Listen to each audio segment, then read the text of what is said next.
Corazón Social, para los televidentes, información, conocimiento hoy de unos compatriotas colombianos que han querido reintegrarse pues a la sociedad. Aquí va a estar la verdad.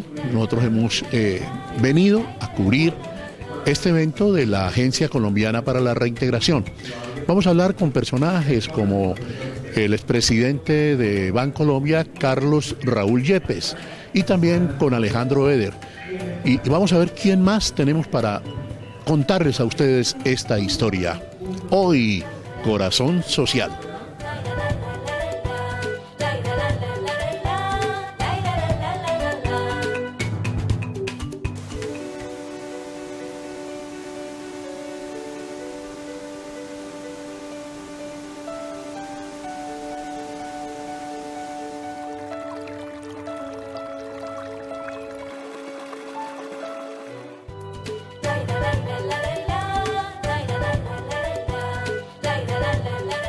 Somos agua desde el nacimiento, por eso es vital. A todas, a todos un saludo con amor, porque el amor es fuerza, el amor es poder, el amor es el poder de los poderes. Con amor todo tiene sentido. La violencia es contraria a la naturaleza humana y el amor es el remedio para todos los males de la humanidad. Todo tiene su tiempo. Mi vida ha estado marcada por la alegría, el amor en mi familia, mis oportunidades laborales y por supuesto también por mis enfermedades. Corazón Social, hoy con el doctor Carlos Raúl Yepes, expresidente de Bancolombia.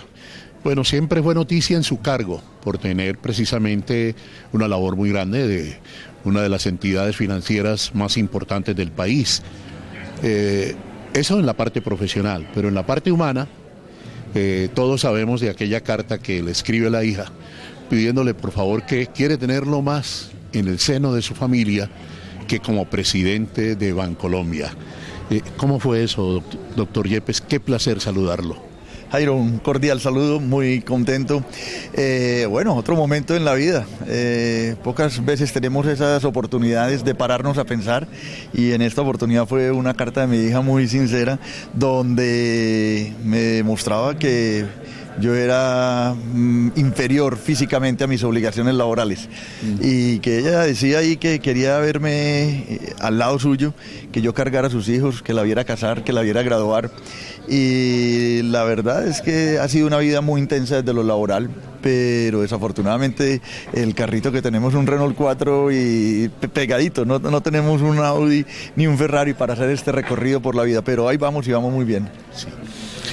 Y en algún momento usted llegó pues a decir, sé que sigue trabajando y laborando, nos encontramos aquí en Cali precisamente en el marco de lo que está haciendo la Agencia Colombiana para la Reintegración. ¿Está contento, está feliz o se ha arrepentido? No, yo tengo que manejar finanzas. No, por el contrario, estoy feliz. Fue una decisión de vida. Tenía un plan muy claro de realizar sueños aplazados y ahora pues principalmente salgo a la calle, salgo al pavimento a hacer voluntariado. Yo no he montado oficina ni de asesorías ni de consultorías y estoy trabajando en 4 frentes, por supuesto, a partir de mis convicciones. El primero, el de paz, convivencia y reconciliación. El de cultura ciudadana, de transparencia y anticorrupción y liderazgo empresarial y juvenil. Ahí vamos a estar. No, pues imagínese, esos son puntos supremamente importantes para el país. Hablemos de la reintegración. ¿Qué cumple para usted la Agencia Colombiana? Hace mucho tiempo estoy en estos temas, como digo, por mis convicciones. Ha sido muy importante el poder estar acá, sentir de cerca lo que ha sido nuestra guerra. He estado en el Consejo Asesor de la Agencia Colombiana de Reintegración hace ya algunos años y por supuesto el haber estado en una institución como Bancolombia pues me dio la oportunidad de pensar un poco en una agenda para el posconflicto desde hace rato. Yo creo que el modelo de la Agencia de Reintegración es muy valioso. Hay más de 59.000 desmovilizados ya por ese modelo, con un alto índice de efectividad, ya reincorporados a la sociedad, a una sociedad donde todos tenemos que abrir las puertas, tener claro cuáles han sido nuestras omisiones del pasado y creo que hay que empezar a cerrar las brechas de la injusticia y la inequidad en nuestro país. Sí. Doctor Carlos, fíjese qué importante, porque entiendo que esto tiene ya 13 años, o sea que viene desde el gobierno de Uribe, prácticamente como una política pública se convirtió, y bueno, eso es lo que tenemos que seguir haciendo. Exactamente es eso, es política pública. Yo creo que aquí hay un gran modelo que nos ha ayudado ya muchísimo, pero que tenemos que fortalecerlo de cara al futuro. No es solamente el tema de financiamiento y el tema de dineros para promover, sino la cantidad de iniciativas, de proyectos, para que todas las personas que han hecho parte del conflicto, bien sea desde un lado o desde el otro, pues tengan una oportunidad. Al final yo creo que lo que uno como ser humano lo que busca es oportunidades, menos que subsidio, que le regalen las cosas. Y esta es una sociedad que ha sido escasa en oportunidades, esta ha sido una guerra principalmente rural, y mi sueño por hacer parte de esas convicciones es precisamente ayudar a parar esta guerra fratricida. Seguramente no será con todas las de la ley, puede que sea imperfecto, pero lo que tenemos es que los acuerdos que se vayan a dar sean los mejores acuerdos posibles. Tenemos que parar también este nivel de confrontación y de polarización que hay en el país y ser capaces de concebirnos como una sociedad, porque al final lo que estamos buscando es un nuevo modelo de sociedad. Sí. ¿Usted cree que debido a esa inequidad es que tenemos conflicto armado por 5 o 6 décadas? Por supuesto, no puede ser de otra manera, Jairo. Aquí lo que ha habido es que la injusticia social ha sido invisible y eso ha causado indiferencia. No solamente es lo que hemos hecho, sino también lo que hemos dejado de hacer como sociedad.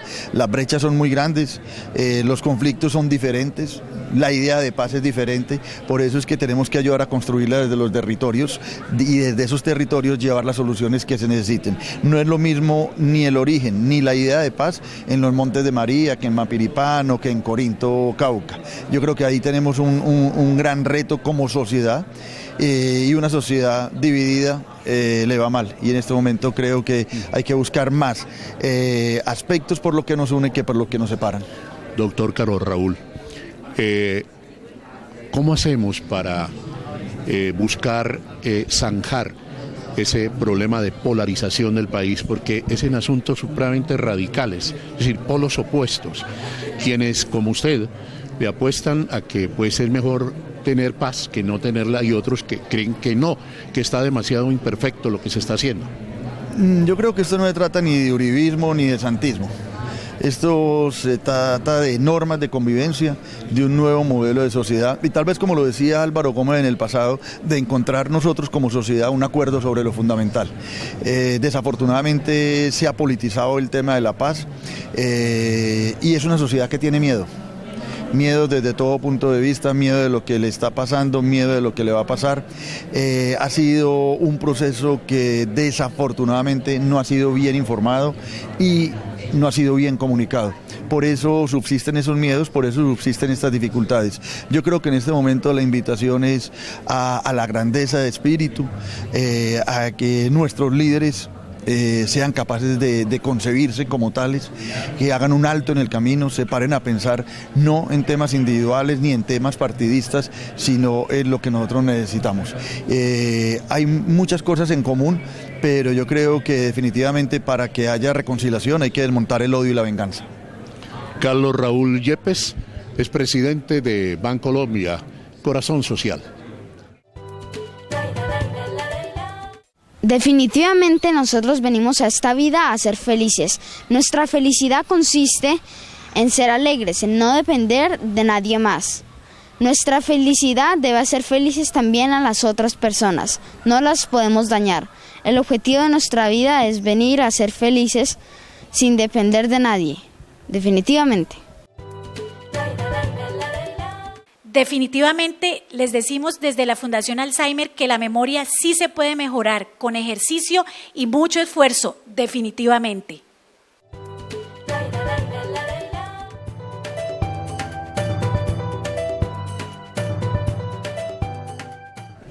Como expresidente de Bancolombia, la primera entidad del país, 5 años, y allí en la familia de Bancolombia 22.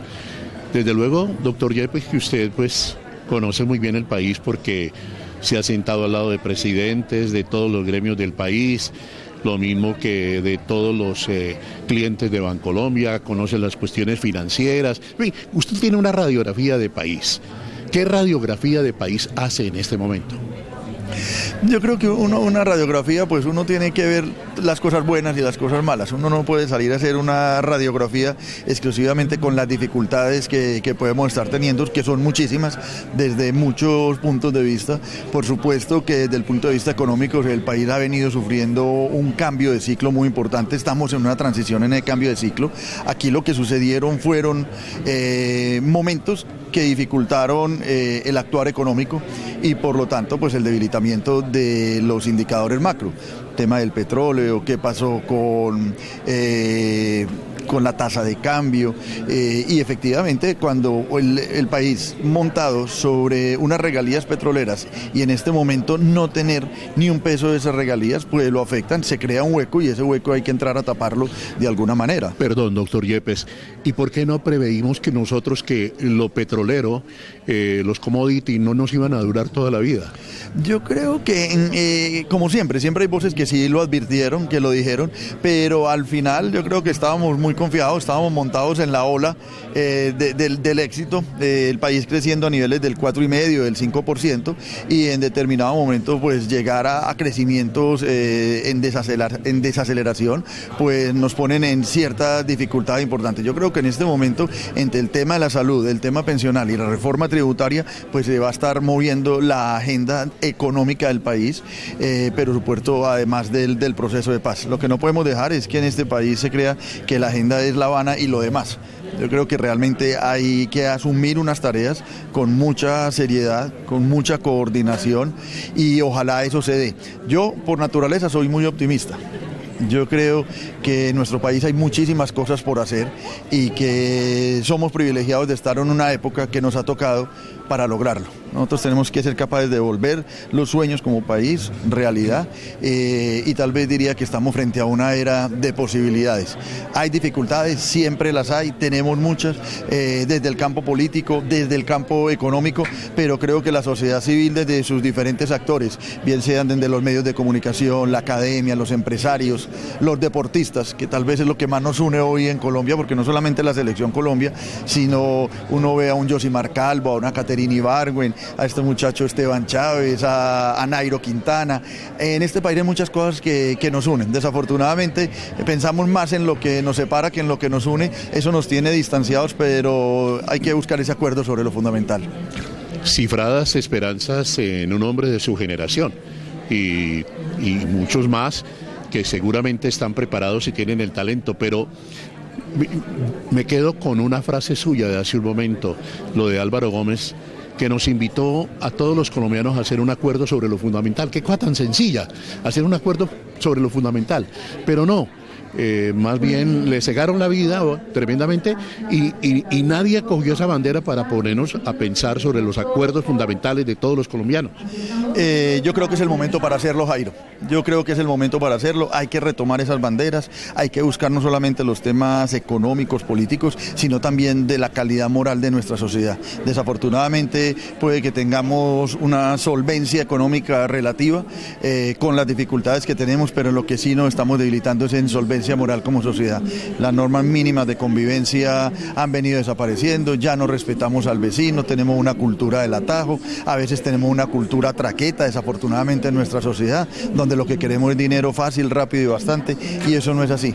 En la vida es de prepararse, de encontrar las oportunidades y de comprometerse con uno mismo, con las instituciones y con la sociedad a la que pertenecemos. Y esa situación de ilegalidad que vive el país en varios atajos, como usted lo ha señalado, doctor Yepes, ¿cómo hacemos para cambiarla? Pues habrá muchas formas y hay herramientas. Seguramente no hay una sola, pero sí hay varias. Yo por lo menos soy un convencido de lo que voy a hacer podrá ayudar. Cuando menciono el tema de cultura ciudadana, creo que hay que buscar los principios básicos de convivencia que van desde saber ser un buen vecino, desde respetar las señales del tránsito, desde respetar a la autoridad. Hay muchas formas de hacerlo. Por supuesto hay que ir sembrando los líderes en el país. Este país está lleno de talento, pero de talento está atrapado en la pobreza. Yo creo que hay que identificar dónde están los líderes, en las regiones, en la ruralidad, en lo urbano, encontrarlos y que esos líderes estén presentes. Y por supuesto el gran lastre de nuestra sociedad, yo sigo creyendo que sigue siendo el narcotráfico y la corrupción. Mientras nosotros no solucionemos el problema del narcotráfico y el problema de corrupción, todavía vamos a quedar en deuda con nuestro presente y nuestro futuro. O sea que sería legalización de las drogas, ¿estaría usted de acuerdo? Yo pues realmente no soy el experto, no me sometería a eso, pero seguramente habrá muchas formas y superarán. Ya creo que es más eso lo táctico. Yo creo que hay que empezar primero en lo estratégico. Bueno, y hablemos de la corrupción entonces. ¿Cómo hacemos? Yo creo que ¿Cómo voy yo ahí? El famoso CBY, yo creo que la corrupción viene en un problema de degradación del concepto de familia, desde la formación educativa, en todos los ciclos de formación, desde el colegio, el bachillerato, las universidades, porque es que el problema de corrupción no es solamente el que pide el 3 o el 4%, sino desde el estudiante que está haciendo trampa en la universidad, el estudiante que está contratando profesores para que le respondan sus exámenes, el estudiante que está pagando, desde ya aprenden a tener esas mañas desde joven y lo peor es que las conservan ya cuando son partes de la sociedad. Él es Carlos Raúl Yepes, Corazón Social. Definitivamente, a través del cine, nosotros hemos aprendido a conocer el mundo, a conocer la complejidad del ser humano, hemos aprendido a divertirnos, a soñar, pero definitivamente también hemos aprendido a pensar. Definitivamente que quiero comentar, siendo Robert McKinney de la Universidad de Texas en San Antonio, me encanta ese proyecto de levantar el Centro Prospera de Agua Blanca, que es un ejemplo para todo el país de cómo aplicar su alma social, definitivamente.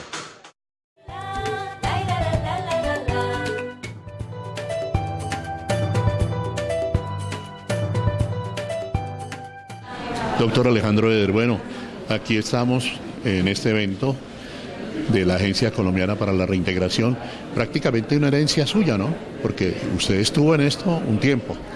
Pues yo estuve en esto casi 8 años, o sea que estuve bastante, estuve todo el segundo periodo del presidente Uribe, como, pues en esencia como el segundo del proceso, y luego fui el alto consejero para la reintegración durante el primer periodo del presidente Santos, o sea que 8 años trabajando por la paz de Colombia.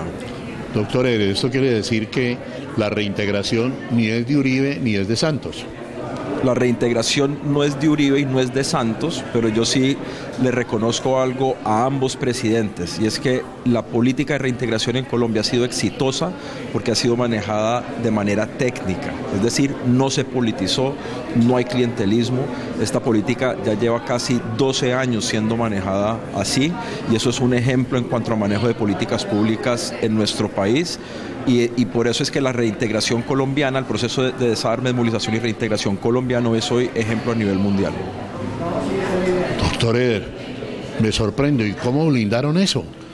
Lo blindamos porque yo creo que pues comenzando con el presidente Uribe, pero también con el presidente Santos, entendieron la importancia de esta política. Esto es si bien la política de reintegración de excombatientes no es lo único que uno hace en un proceso de construcción de paz, uno podría decir que es lo más importante. Es decir, sin desarme, sin desmovilización y sin reintegración de excombatientes a la sociedad, es imposible pensar en un proceso de paz. Entonces, para uno poder hacer eso bien, uno tiene que hacerlo de una manera técnica y de una manera seria. Y yo creo que eso es lo que se viene haciendo con la Alta Consejería para la Reintegración, hoy Agencia Colombiana para la Reintegración, comenzando con el señor Frank Perl, que fue consejero del 2006 al 2010, seguido por mí y seguido ahorita por el señor Joshua Mitrotti. Esto es un ejemplo de proceso de reintegración a nivel mundial. Sí, hay una cosa supremamente importante, y usted que lo ha manejado, y con lo que nos acaba de expresar, para los televidentes, definitivamente que hacemos un programa de información, de conocimiento, es que el imaginario del pueblo colombiano, muchos creen que la firma de La Habana e inmediatamente llegó la paz. No, yo creo, digamos, pues que sí es desafortunado que ese es el discurso que se ha desarrollado. Nosotros en Colombia, mejor dicho, no va a haber paz el día que se firme un papel en La Habana. Cuando se firme, si acaso se firme, probablemente se firmará, pero no sabemos cuándo. Pero lo que sí va a haber es una disminución muy importante en la violencia, y lo que sí va a haber es una oportunidad para empezar a recuperar nuestro país. Nosotros en esa oportunidad la tenemos que aprovechar, y la tenemos que aprovechar para empezar a tratar los problemas de fondo que han causado tanta convulsión social en Colombia durante toda nuestra historia. Es decir, tenemos que empezar a trabajarle a la justicia, tenemos que empezar a trabajarle a la eficacia, a la eficiencia de la gestión pública. Tenemos que resolver los problemas de la salud pública, tenemos que resolver los problemas de la educación, tenemos que permitir o generar la posibilidad de que haya movilidad social en Colombia. Es decir, tenemos que empezar a trabajar como un país desarrollado. De lo contrario, en Colombia no va a haber paz. Es decir, tenemos que revolucionar nuestro país. ¿Y esa tarea, doctor Alejandro, es de cuánto tiempo? No, eso es una tarea de una generación, pero el hecho de que sea una tarea de una generación no quiere decir que no debemos comenzarla. Nosotros tenemos esa obligación con las futuras generaciones de colombianos. Si usted mira, por ejemplo, mi generación, yo nací en 1975, es una generación que siempre ha vivido entre la violencia. Inclusive la generación de mis hermanos, que son de la década de los 60, inclusive la generación de mi padre. Mi papá nació en 1935, tuvo quizás unos 10 o 15 años de paz, y después vivimos en medio de la violencia a tal punto que mi abuelo fue el primer secuestrado y asesinado por el grupo ilegal de las FARC. Entonces nosotros tenemos esta generación que ha sufrido, estas generaciones que hoy vivimos, que hemos sufrido la violencia, que hemos visto lo que es eso. Tenemos esa obligación con futuras generaciones de tratar de resolver los problemas estructurales para que esto no vuelva a pasar en Colombia. No hay ninguna razón por la cual un país del tamaño de Colombia, con el pueblo tan bueno, tan inteligente, tan trabajador que nosotros tenemos, con los recursos naturales que nosotros tenemos, no hay ninguna razón para que Colombia no sea un país en paz y un país desarrollado. Y usted, que se mueve en el mundo del empresariado colombiano, ¿cree que esta visión la tienen también todos los empresarios? Yo creo que esto es una visión que tienen, que pues ojalá tengamos todos los colombianos, no solo los empresarios. Todos los colombianos tenemos que querer esto, todos los colombianos tenemos que trabajar por esto. Y reitero, no solo los empresarios, también los ciudadanos del común y también los políticos. Es decir, nosotros no podemos seguir comprendiendo que el trabajo público, que el trabajo en el sector público no es para el beneficio de los demás. El trabajo público es por el bien de toda la sociedad, y hasta que nosotros no empecemos a cambiar ese chip y no empecemos a trabajar de manera seria para generar bien en la sociedad, este país no va a cambiar y aquí no vamos a tener paz. Así como se blindó esta política pública, ¿puede haber un antídoto, un blindaje total a la corrupción? El antídoto a la corrupción o al clientelismo es la transparencia y es la capacidad técnica y es la voluntad política. Nosotros tenemos la fortuna que vivimos en una democracia. Hay muchos países en el mundo que hoy sufren porque no tienen democracia. No es sino ver el ejemplo de los venezolanos y lo que está pasando en ese pueblo hermano en este momento. Obviamente nuestra democracia no es perfecta, ninguna democracia es perfecta, pero es mejor que otros sistemas. Entonces tenemos que aprovechar esa situación para nosotros empezar a escoger bien quiénes son nuestros gobernantes. Es decir, nosotros tenemos la oportunidad de seleccionar personas que son capaces, que son bien intencionadas, que tengan sus prioridades donde deben estar, porque el trabajo que nosotros tenemos, como bien decía, para recuperar a Colombia es un trabajo generacional. Esto va a tardar muchos años, 20 o 30 años. Doctor Alejandro, en un instante, televidentes también, porque vamos a partir de una cosa supremamente importante que usted ha dicho ahora: corazón social. Definitivamente esta es nuestra Cali soñada, esto es nuestro Jarillón soñado, en cabeza de todos los 2,5 millones de habitantes de Cali, del alcalde, el doctor Armitage. Todos soñamos en tener una Alameda que proteja la ciudad, que una ciudad sea resiliente, que tengamos un blindaje frente a un sismo y que tengamos una ciudad resiliente en 500 años, definitivamente. ¿Qué es dignidad humana? Dignidad humana es una condición inherente a todo ser humano. Desde Samaritanos defendemos la dignidad humana, no promoviendo términos como indigente o desechable. Ellos son habitantes de la calle. Hay que tener corazón social.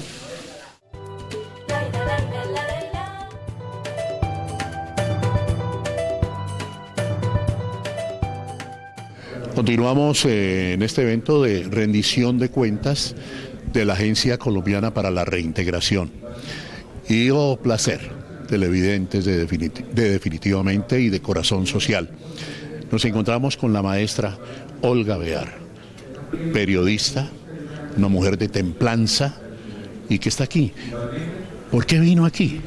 Bueno, vine porque creo en la paz, porque creo en los procesos de reintegración, porque durante los últimos 10 años, a pesar de las dificultades y de la frustración que hasta cierto punto ha traído ese proceso con las autodefensas, de todas maneras, en el caso de los combatientes rasos y los mandos medios, hemos visto resultados impresionantes.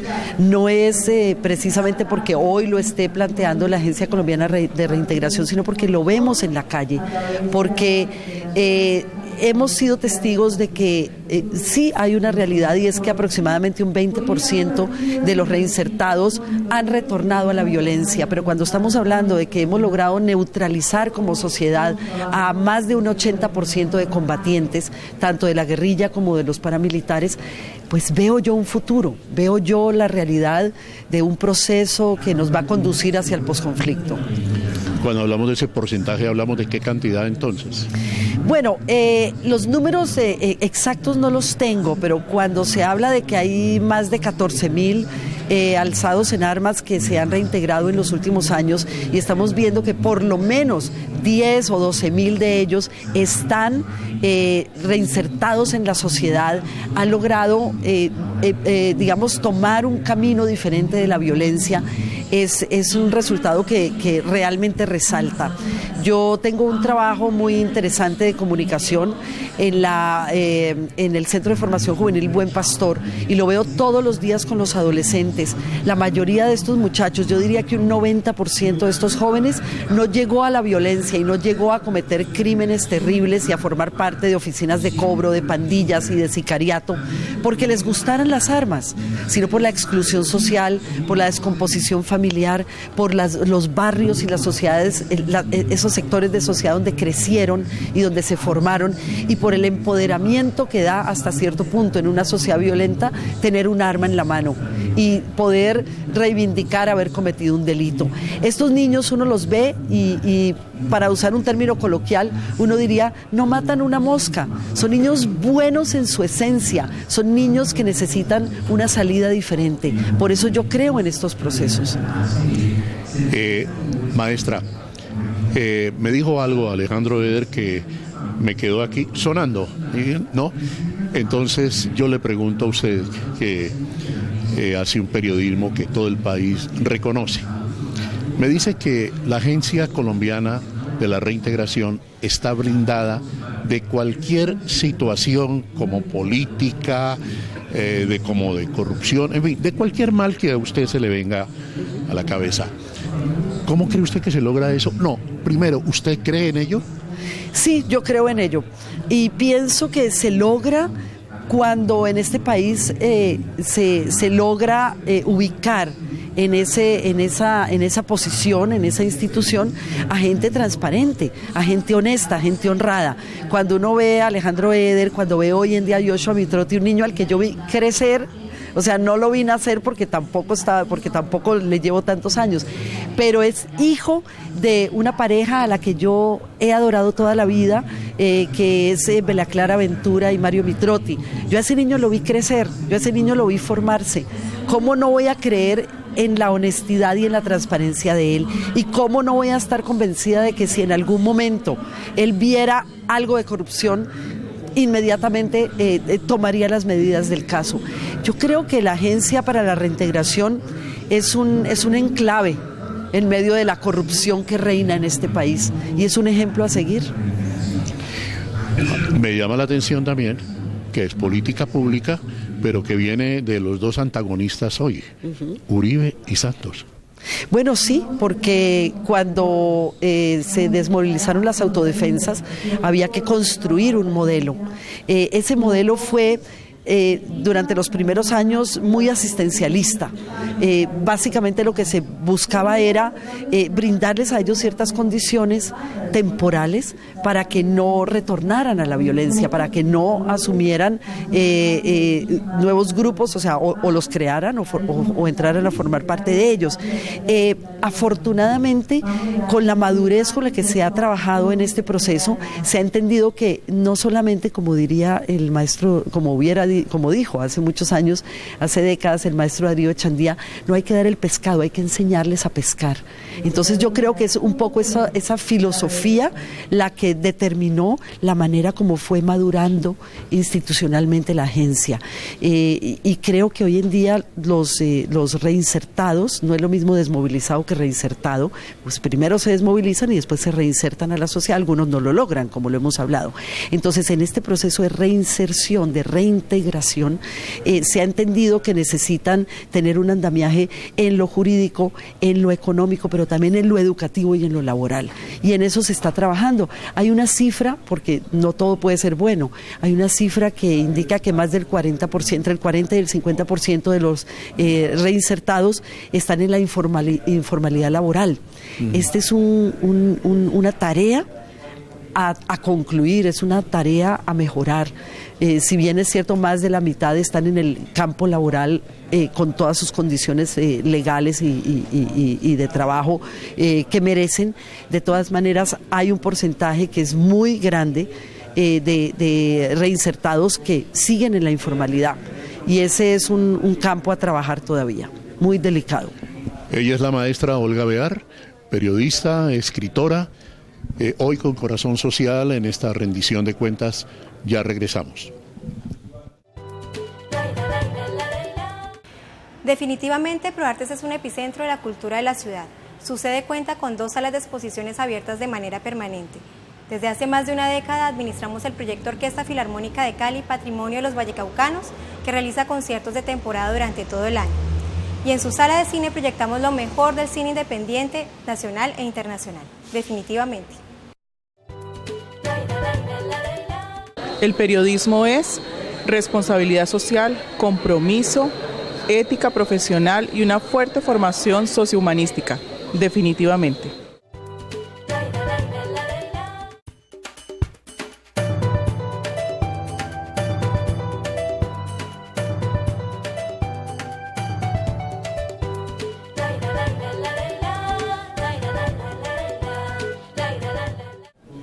Maestra Olga Bear, me llama la atención de algo, pero yo a usted sí le pregunto porque, perdón, con autoridad, lo puede decir a los televidentes.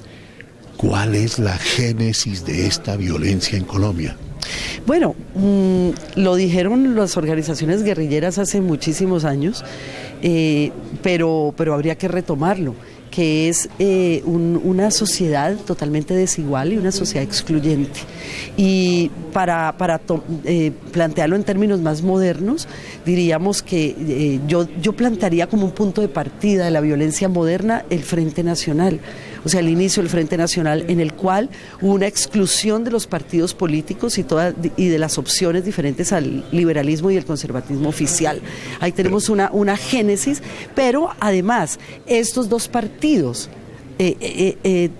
asumiendo el poder durante estos 20 años, profundizaron la exclusión social. Pero maestra, perdón, con todo respeto, ese momento que vivía Colombia era una guerra fratricida entre liberales y conservadores.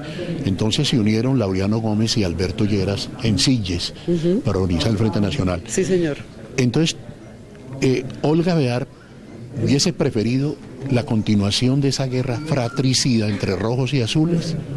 o esto que acordaron ellos? Hubiera preferido 8 años, 4 para ti, 4 para mí, y después lancémonos todos a la democracia.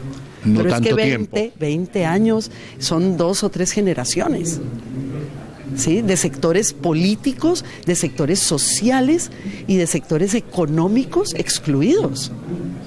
Entonces, eso fue lo que pasó, que hubo un manejo como superestructural Una del componenda. país. Claro, total. Y entonces cuando termina el Frente Nacional, continúa el bipartidismo, porque son los partidos que están formados. El bipartidismo no terminó en el año 74, el bipartidismo terminó con la Constitución del 91. Entonces, cuando nosotros lo analizamos, estamos viendo que son 40 años de exclusión social y de exclusión económica para una gran parte de los colombianos. Fue además la profundización de la desigualdad social y de la desigualdad política gestó organizaciones alzadas en armas, primero las de izquierda y después como reacciona a ellas las de ultraderecha. Y eso fue lo que nos llevó a esta crisis del conflicto colombiano, que nos ha dejado, según cifras oficiales, más de 80.000 desaparecidos, 7 millones de desplazados y más de, no sé exactamente cuántos, pero cientos de miles de víctimas. Entonces, creo que cuando hablamos de cifras de guerras mundiales, y podemos empezar a compararlas con la crisis humanitaria, social y política que ha vivido Colombia, creo que es triste, pero hay que doblar esa página, indudablemente hay que doblarla, no nos podemos quedar en ella. Maestra, la Carta de Navegación del 91, ¿sí es la constitución ideal para la sociedad colombiana? Pienso que fue muy idealista. Y eso es lo más hermoso que tuvo, fue lo más romántico que tuvo, que era idealista y que era como una carta de navegación del bien hacer. Cuando empezó a aplicarse, pues no correspondía al tipo de sociedad que tenemos, al tipo de poderes que tenemos en este país. Entonces, hoy, que es la Constitución del 91, una colcha de retazos, pero creo que en la esencia sigue conservando ese deseo, ese anhelo, ese sueño de que seamos una democracia, y eso es lo valioso.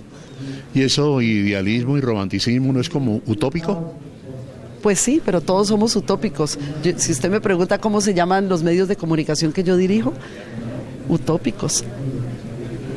¿Razón? Así, razón de más para sentir que las utopías pueden convertirse en realidad. ¿Y lo alcanzamos a ver, usted y yo? Bueno, yo creo que sí. Yo espero que nosotros podamos ver una sociedad mejor. Creo que si se firman los acuerdos de La Habana, que espero que se firmen este año, y empezamos a transitar por esa etapa que nos conducirá hacia el posconflicto, porque la firma no es la paz, ya lo sabemos todos, podremos empezar a sentir que vivimos en un país mejor. Yo alguna vez escuché de alguien que me pareció muy creativo y me lo robé, que no vivimos en Dinamarca sino en Cundinamarca.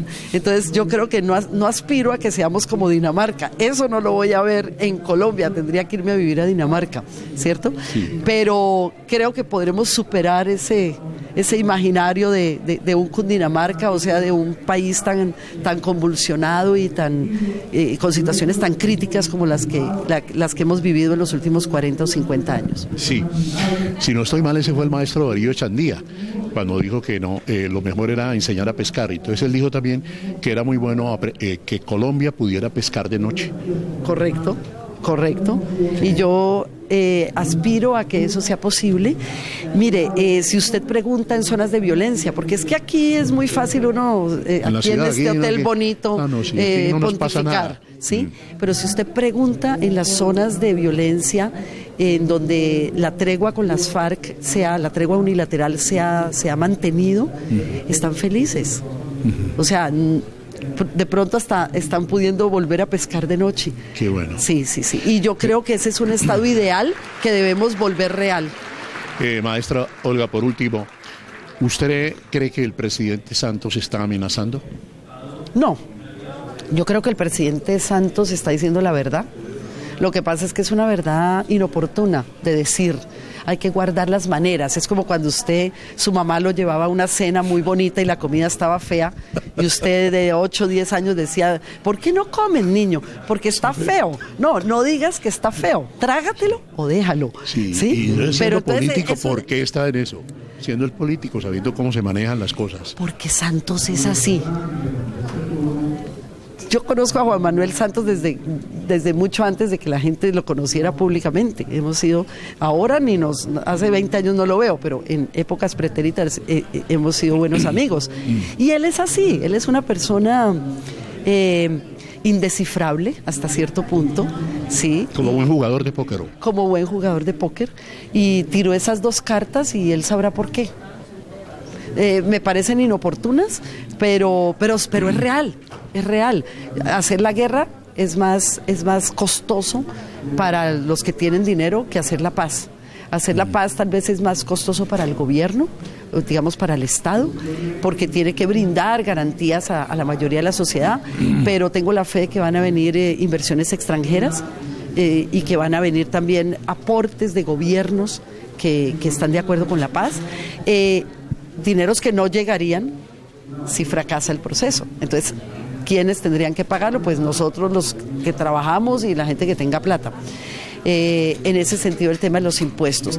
Y que las FARC no están sentadas mirando para el techo o para las estrellas. Obviamente, ellos están en un stand-by. Stand-by que tendrá que desarticularse si se firma. Es así de sencillo. Y para terminar es que me gusta aquello, idealismo y romanticismo. Maestra, le voy a preguntar, por favor, diríjase a la cámara. ¿Para usted qué es el amor? Para mí el amor es el sentimiento más puro y más bonito que existe, y no solamente lo entiendo como el amor entre 2 personas que pueden sentir pasión o que pueden sentir ese gran afecto maravilloso, sino que también hay amor de patria, hay amor filial, hay amor por los hijos, hay amor por el trabajo. Creo que es un sentimiento muy puro y que está muchas veces desprovisto de tantas cosas malas que hay en la vida diaria. Cuando se hacen las cosas con amor, creo que los resultados son muy, muy favorables, muy positivos. Gracias. Somos agua desde el nacimiento, por eso es vital. A todas, a todos un saludo con amor, porque el amor es fuerza, el amor es poder, el amor es el poder de los poderes. La violencia es contraria a la naturaleza humana y el amor es el remedio para todos los males de la humanidad.